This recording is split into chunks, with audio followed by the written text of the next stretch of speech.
Hey everybody, it's Lon.TV with a very brief product update on the iCade Core. And I had somebody write in and ask me whether or not the 4th generation iPad would fit in this thing, which of course it will because it's the same form factor as the 3 and the 2.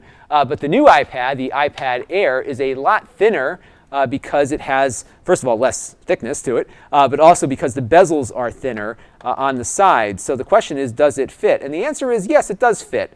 It cuts it off a little bit at the bottom there, as you can see when I put it in there, mainly because the bezel, again, is half the thickness of the old bezel. But it is still completely playable. I don't think you're going to lose a lot by giving up a tiny little fraction of the screen there. When you have it oriented this way, of course, it stays the same because the bezel on the top and the bottom are identical.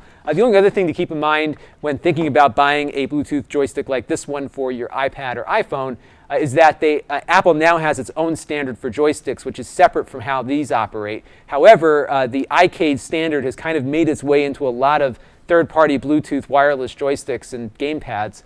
So as long as developers keep supporting it, it should continue on for quite a while. And I've always liked the analog stick here and really the nice springy nature of these buttons on the iCade Core. So if you have an iPad Air, it'll still work with it just fine because it is Bluetooth and it does fit in here as well. I don't have the iCade, the original one, where you have to put it inside that little enclosure. So I don't know how the iPad Air will do with that one, but with the Core, it certainly will work fine. This is Lon.TV, and thanks for watching.